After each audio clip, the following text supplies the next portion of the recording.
ఖమ్మం జిల్లా కామేపల్లి మండల కేంద్రంలో మండల కమిటీ సమావేశం డేగల రాంబాబు అధ్యక్షతన నిర్వహించారు. ఈ సమావేశంలో డివైఎఫ్ఐ రాష్ట్ర కమిటీ సభ్యులు చింతల రమేష్ పాల్గొని మాట్లాడారు.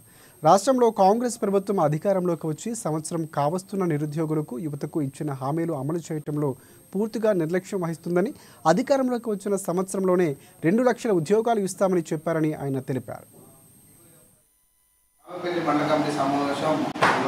నిర్వహించుకోవడం జరిగింది. సమావేశంలో ప్రధానంగా ఇవాళ అధికారంలోకి వచ్చిన కాంగ్రెస్ ప్రభుత్వం దాదాపు సంవత్సరం ముగించుకోబోతా ఉంది. ఈ సంవత్సర కాలంలో నిరుద్యోగులకు ఇచ్చిన హామీల్ని కొంతమేరకు నెరవేర్చినా కానీ పూర్తి స్థాయిలో ఎక్కడా కూడా నెరవేర్చిన పరిస్థితి. ప్రధానంగా వాళ్ళ సంవత్సరంలో ఖచ్చితంగా 2 లక్షల ఉద్యోగాలు భర్తీ ఏదైతే వాళ్ళు ఇచ్చిన, కానీ ఎక్కడా కూడా కేవలం వాళ్ళు చెప్తున్న ప్రకారం 60,000 పోస్టులు, కానీ సంవత్సరానికి 2 లక్షల ఉద్యోగాన్ని భర్తీ చేయడం దారుణం. అదే సందర్భంలో ఇవాళ నిరుద్యోగ వృద్ధి గత బీఆర్ఎస్ ప్రభుత్వం కేసీఆర్ గారు ఆయన కేవలం మాటలు చెప్పాడు, మేము ఖచ్చితంగా నిరుద్యోగ వృద్ధి ఇస్తామని చెప్పేసి నూతనంగా అధికారం కాంగ్రెస్ నిరుద్యోగ వృద్ధిని ఇస్తామని చెప్పేసి చెప్పారు. కానీ ఎక్కడా కూడా నిరుద్యోగ వృద్ధి అందించిన అంశం రాష్ట్ర ప్రభుత్వం ప్రస్తావన చేయట్లేదు.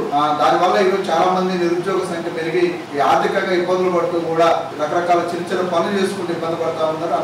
ఎవరైతే నిరుద్యోగులు ఉన్నారో వాళ్ళందరూ నిరుద్యోగ వృద్ధిని అమలు చేసేందుకు కాంగ్రెస్ ప్రభుత్వం నిలబెట్టుకునే ప్రయత్నం చేయాలని చెప్పేసి మేము డిమాండ్ చేస్తాం. సందర్భంలో ఈరోజు కేంద్రంలో అధికారం ఏపీ